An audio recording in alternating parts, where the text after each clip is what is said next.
আসসালামু আলাইকুম। পবিত্র মাহে রমজান উপলক্ষে আমাদের নিয়মিত আয়োজন প্রোডাক্টিভ রামাদান বইয়ের পাঠে আপনাদের স্বাগতম। আমাদের আজকের পর্ব রমজানের আদর্শ রুটিন। যেভাবে রমজানের সময়টাকে সাফল্যমণ্ডিত করবেন, আজকে তার একটা রূপরেখা বাতলে দেব। তাহলে দেরি না করে শুরু করছি আজকের আয়োজন রমজানের আদর্শ রুটিন। আবু হুরাইরা রাদিয়াল্লাহু আনহু থেকে বর্ণিত, রাসূলুল্লাহ সাল্লাল্লাহু আলাইহি ওয়াসাল্লাম বলেন যে রমজানের রাতগুলো ঈমান সহকারে ও পুরস্কারের আশায় সালাতের মধ্যে কাটাবে এবং যে কদরের রাত ঈমান সহকারে ও পুরস্কারের আশায় সালাতের মধ্যে কাটাবে তার পূর্বের সমস্ত গুনাহ মাফ করে দেয়া হবে। এটা থেকে বোঝা যায় যে কি করছি এবং কেন করছি এই দুই বিষয়ে সচেতন থাকা জরুরি। এই হাদিস থেকে এটাই বোঝা যায় যে হৃদয় ও মন দুটোকেই সজাগ রাখা জরুরি। আল্লাহ দেখতে চান তার বান্দারা পুরস্কারের আশায় উদ্গ্রীব হয়ে কাজ করে যাচ্ছে, উদ্দেশ্যহীনভাবে শুধু শারীরিক কার্যক্রম চালিয়ে যাচ্ছে না। যদি আপনি আল্লাহর উপর ঈমান রেখে এবং তার কাছ থেকে পুরস্কারের আশায় ও তার ঘনিষ্ঠতা পাবার আশায় আল্লাহর জন্য কোনো কিছু আন্তরিকভাবে করতে চান, তাহলে নিশ্চিতভাবেই আল্লাহ আপনার জন্য এই কাজকে সহজ করে দেবেন। এটা একেবারে সুনিশ্চিত।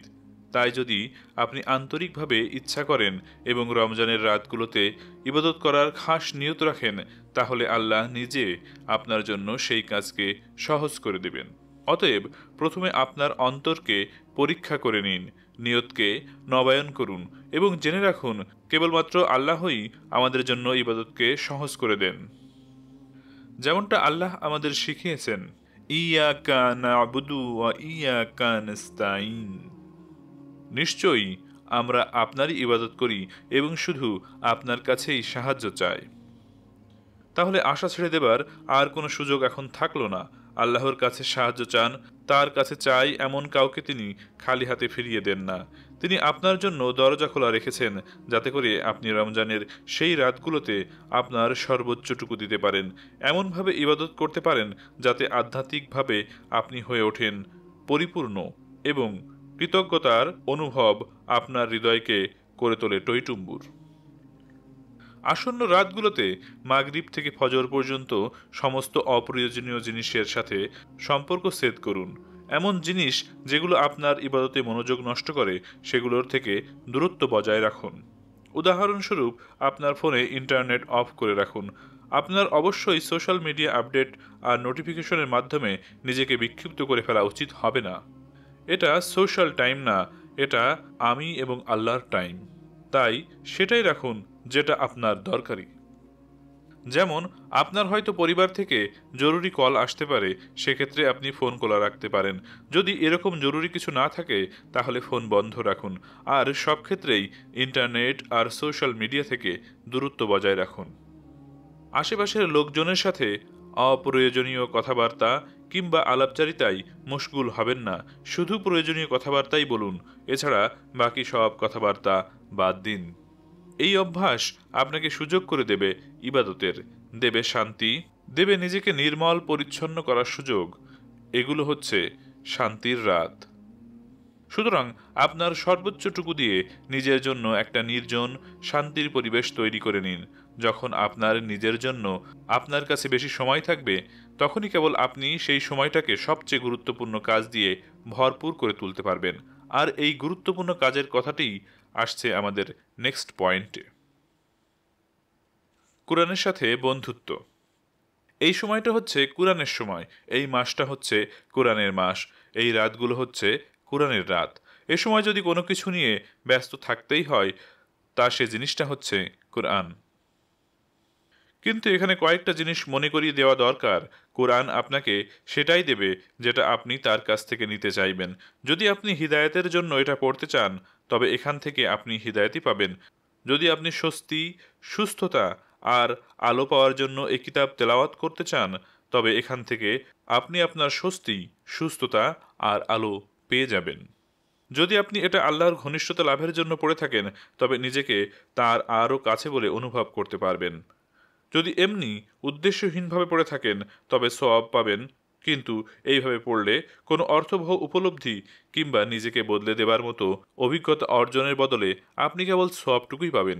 এখানে মূল কথা হলো কৃতজ্ঞতার সাথে কোরআনকে বিনম্র হয়ে বহন করা এবং এটা মাথায় রাখা যে এই কিতাবই হচ্ছে সমস্ত খায়র তথা কল্যাণের মূল। আল্লাহ যেন এই কিতাবের মাধ্যমে আপনাকে হিদায়াতের পথে চালিত করেন। আমিন।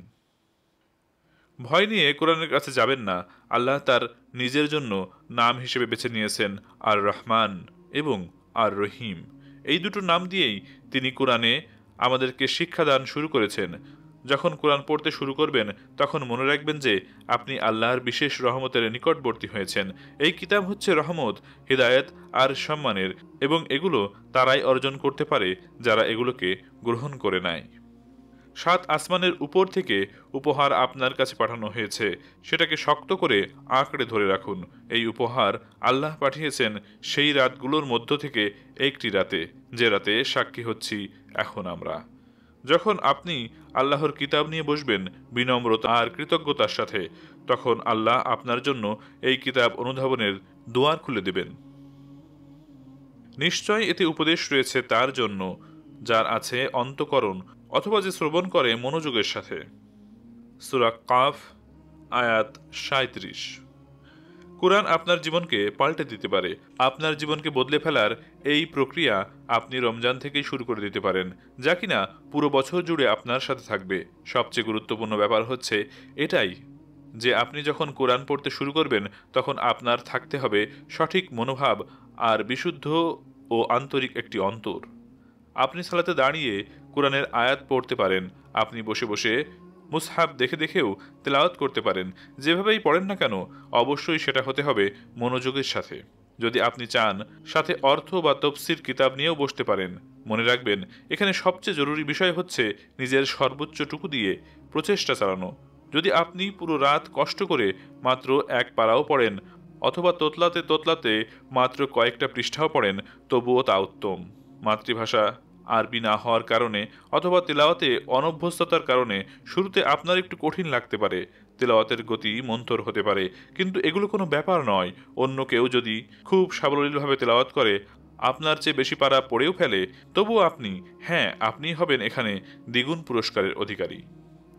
আয়েশা রাদিয়াল্লাহু আনহা বলেন, রাসূলুল্লাহ সাল্লাল্লাহু আলাইহি সাল্লাম বলেছেন, যে ব্যক্তি কোরআন তেলাওয়াতে পারঙ্গম সে সম্মানিত হবে এবং তার জন্য সওয়াব লেখা হবে, কিন্তু যে ব্যক্তি কোরআন তেলাওয়াত করতে গিয়ে সমস্যার মুখে পড়ে এবং সর্বোচ্চ চেষ্টা করে সবচেয়ে সুন্দরভাবে পড়তে, তবে তার জন্য লেখা হবে দ্বিগুণ সওয়াব।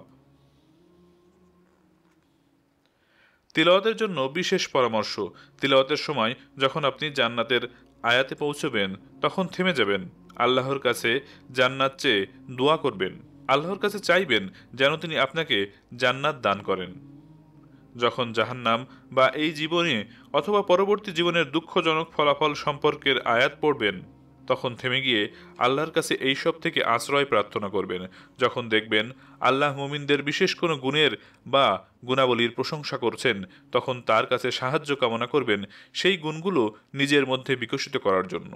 যখন আপনি আল্লাহর নাম আর গুণাবলী উচ্চারণ করবেন তখন সেগুলো নিয়ে চিন্তা করবেন। একটা নোট তৈরি করে ফেললে খুব ভালো হয়। হয়তো এটা আপনাকে রমজানের পরেও এই নামগুলোর গভীরতা উন্মোচন করতে মনে করিয়ে দেবে।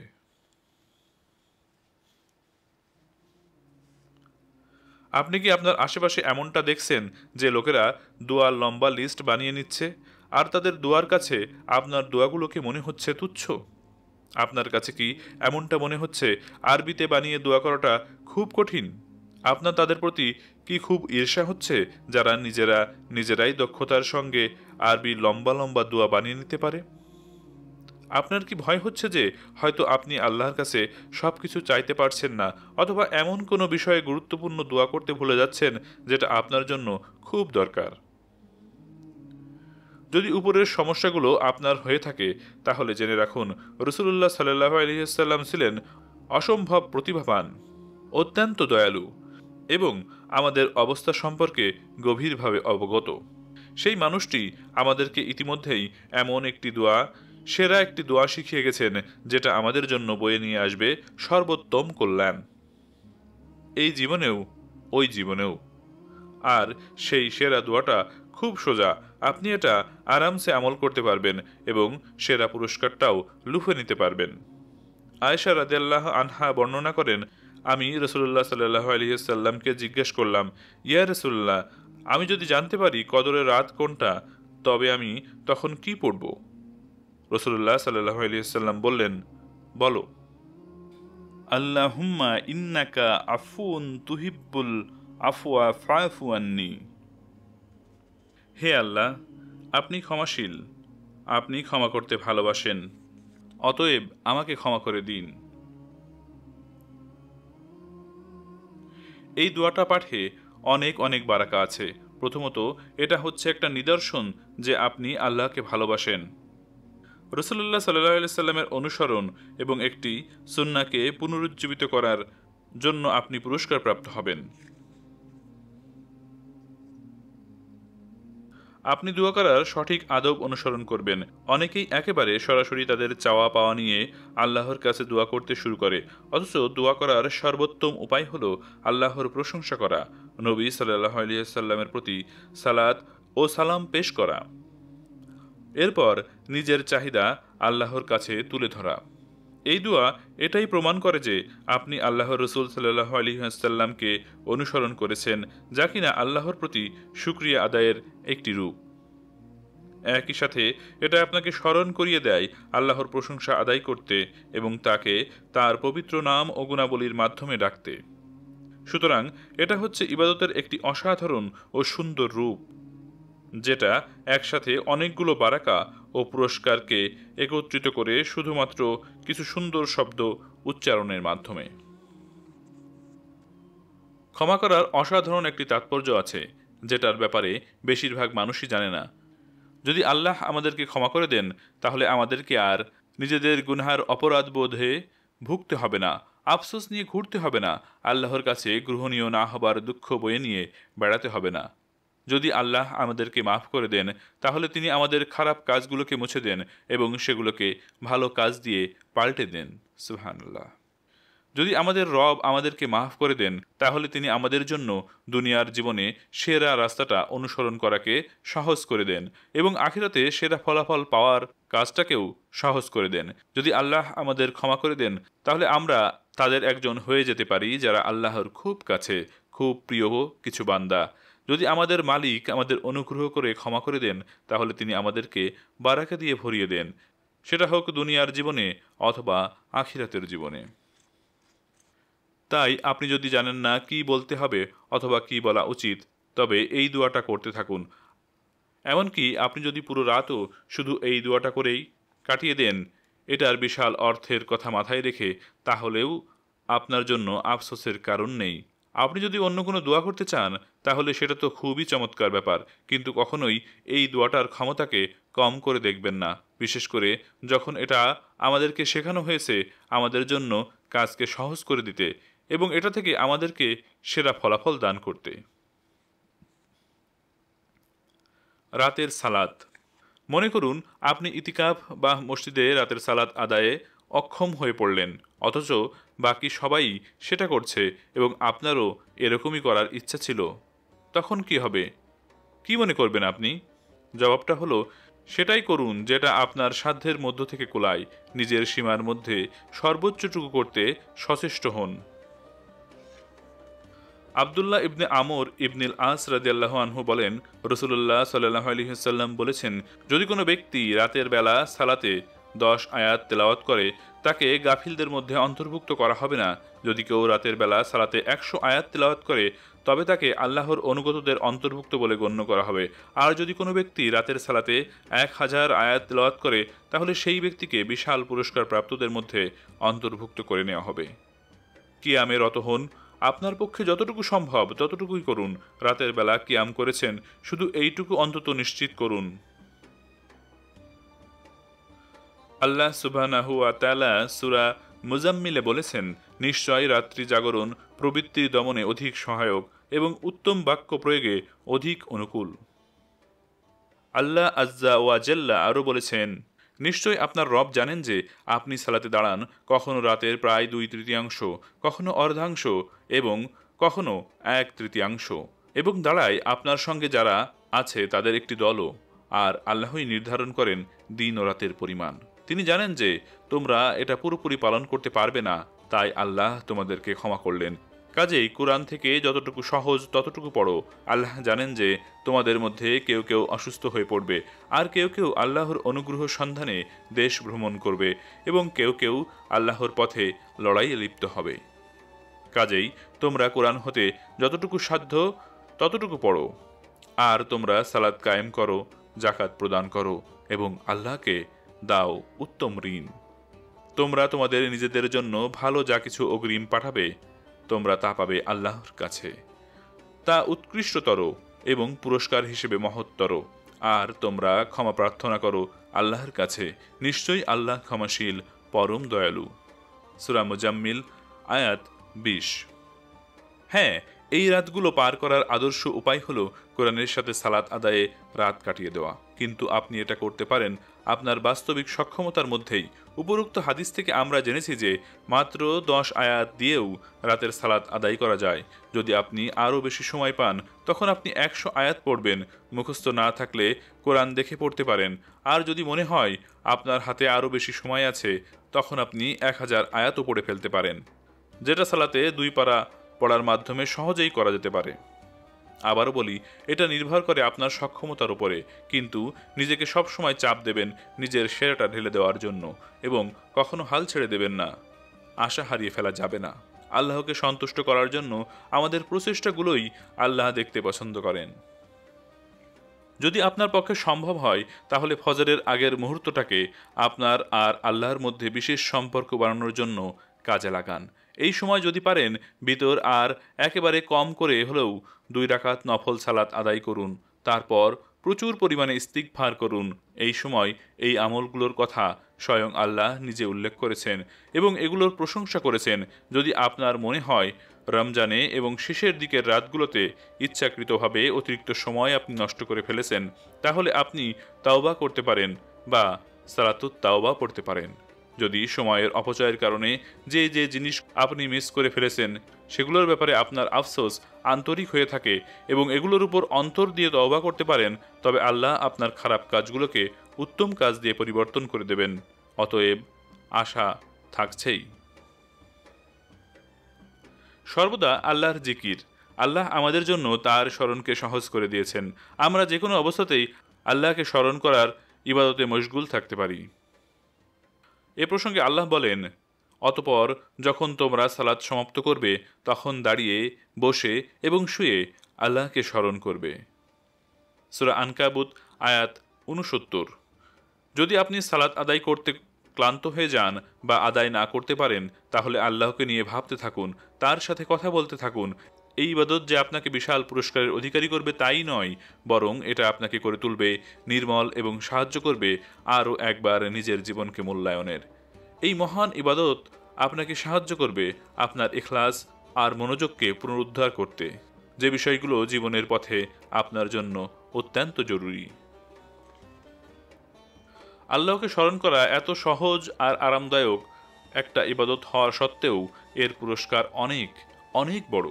উদাহরণ হিসেবে বলা যায়, আবু মালিক আল আশআরি রাদিয়াল্লাহু আনহু বর্ণনা করেছেন, আল্লাহর রসুল সাল্লাল্লাহু আলাইহি ওয়াসাল্লাম বলেন, পবিত্রতা হচ্ছে ঈমানের অর্ধেক। আলহামদুলিল্লাহ পাল্লাকে পরিপূর্ণ করে দেয়, আর সুবহানাল্লাহ এবং আলহামদুলিল্লাহ মিলে আসমান ও জমিনের মধ্যে যা কিছু আছে তার সব কিছুকে পরিপূর্ণ করে দেয়। অতএব স্রেফ আলহামদুলিল্লাহ বললেই পাল্লা পরিপূর্ণ হয়ে যায়। চিন্তা করুন, আপনি বারবার আলহামদুলিল্লাহ বলছেন আর পুরো রাত আপনার দাড়িপাল্লা পরিপূর্ণ হয়েই যাচ্ছে, অথবা বলছেন সুবহানাল্লাহ ওয়ালহামদুলিল্লাহ এবং আসমান আর জমিনের মধ্যবর্তী সব পরিপূর্ণ হয়ে যাচ্ছে আপনার উত্তম আমলে। তাই চুপ করে বসে থেকে নিজের সময় নষ্ট করবেন না। আল্লাহর স্মরণে লেগে থাকুন, তার সাথে কথা বলুন, তার প্রশংসা করুন, তার কাছে ক্ষমা প্রার্থনা করতে থাকুন আর পরিশুদ্ধ করে তুলুন আপনার অন্তরকে। জাকাত দ্বারা সম্পদের পরিশোধন। জাকাত আর তাজকিয়া শব্দ দুটো একই অক্ষর দিয়ে তৈরি। দান করা হচ্ছে পবিত্রতা অর্জনের একটি উপায়। আল্লাহ বলেছেন যে আত্মশুদ্ধির জন্য তার ধন সম্পদ দান করে এবং তার প্রতি কোনো অনুগ্রহের প্রতিদানে নয়, শুধু তার মহান রবের সন্তুষ্টির প্রত্যাশায়, আর অচিরেই সে সন্তুষ্ট হবে। সূরা লাইল আয়াত 18। তাই এই নিয়ত নিয়ে বেশি থেকে বেশি দান করতে চেষ্টা করুন। এমন অনেক বিশ্বস্ত কারণ আছে যেগুলোর জন্য আপনি দান করতে পারেন, এমনকি অনলাইনেও সেটা সম্ভব।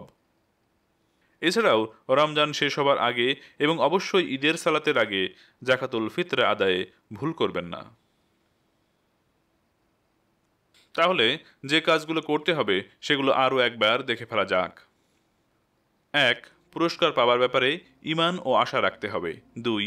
সমস্ত ঝামেলা বিদায় করে দিতে হবে এবং মাগরিব আর ফজরের মাঝখানের সময়টাকে আমার আর আল্লাহর সময় বাড়ানোর লক্ষ্য নিতে হবে। 3. মনোযোগ ও উন্মুক্ত অন্তর নিয়ে কোরআনের সাথে যুক্ত হতে হবে। 4. এই রাতগুলোর জন্য সেরা এবং সবচেয়ে সহজ দোয়াগুলো তৈরিতে সবচেয়ে বেশি সচেষ্ট হতে হবে। 5. সাধ্যের মধ্যে রাতের সালাত আদায় করুন। 6. আল্লাহকে স্মরণ করুন দাঁড়িয়ে, বসে, শুয়ে। 7. পবিত্রতার নিয়তে জাকাত এবং সদকা করুন। যদি রমজানে নিজের কাজকর্ম নিয়ে আফসোসে ভুগে থাকেন, তবে সালাতুত তাওবা আদায় করুন এবং অবশিষ্ট রাতগুলোতে নিজের সেরাটুকু দেওয়ার ব্যাপারে আপনার নিয়তকে নবায়ন করুন। এমনকি যদি শুধুমাত্র একটি রাতও অবশিষ্ট থাকে, তবুও এটা করুন। হতে পারে সেটাই লাইলাতুল কদর, আর আল্লাহ আপনাকে দান করে দিতে পারেন অফুরন্ত পুরস্কার এবং দুনিয়া ও আখিরাতের জীবনের জন্য খুলে দিতে পারেন শ্রেষ্ঠতম দরজা। তাই এগিয়ে যান আশাকে সঙ্গী করে।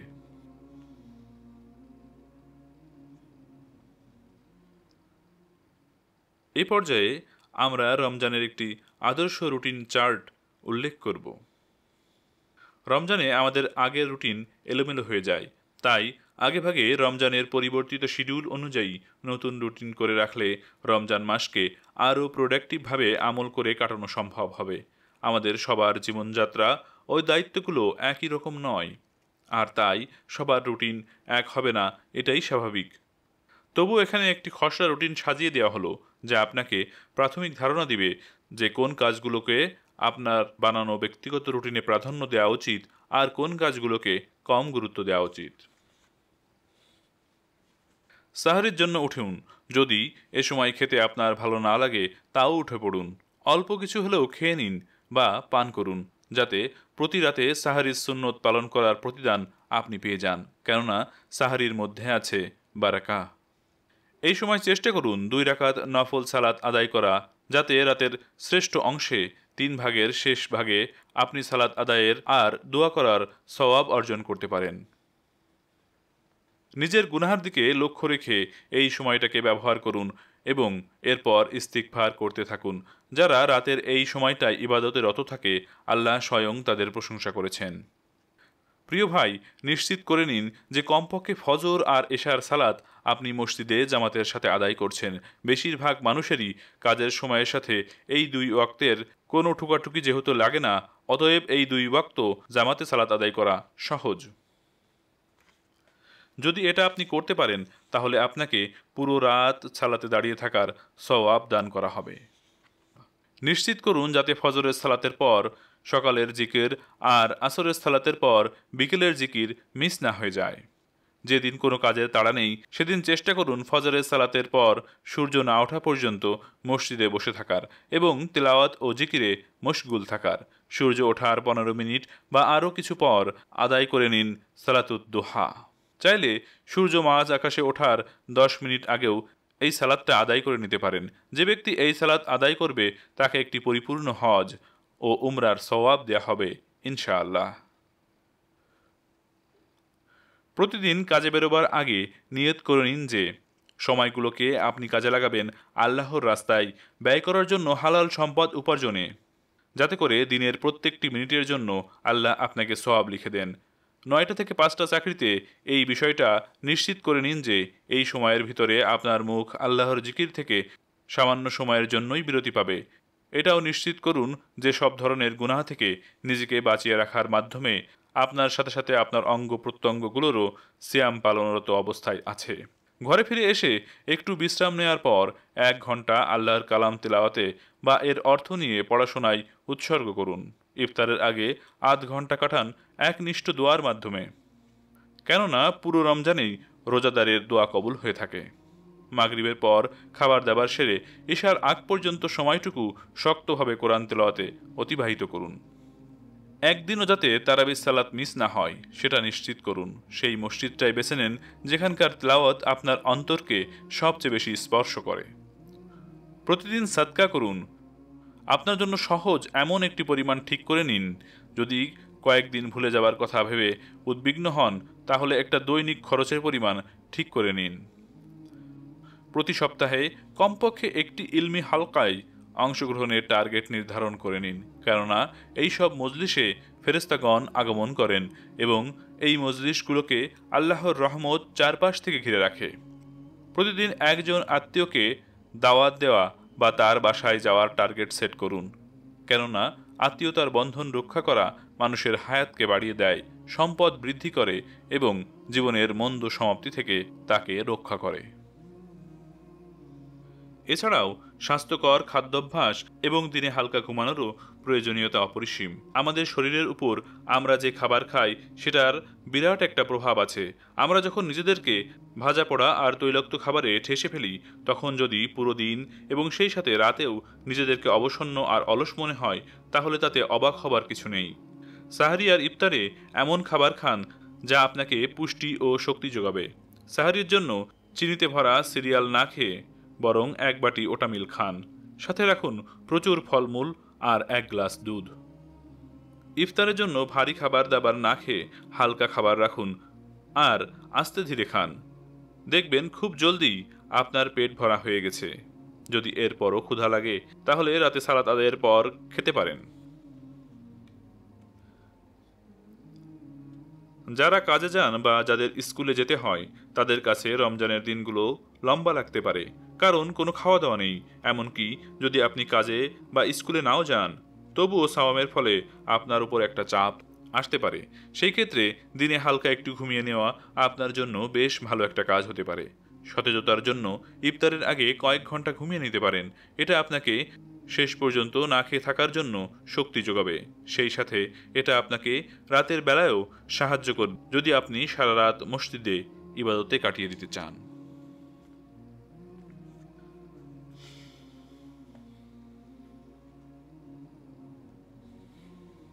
আজকের পর্বটি এখানেই শেষ হলো। আশা করব আজকের পর্বের মাধ্যমে আপনাদের রমজানের সময়টা একটু হলেও প্রোডাক্টিভ যাবে ইনশাআল্লাহ। পরবর্তী পর্বে আমরা রমজানে কোরআন তেলাওয়াতের নিয়ম জানব।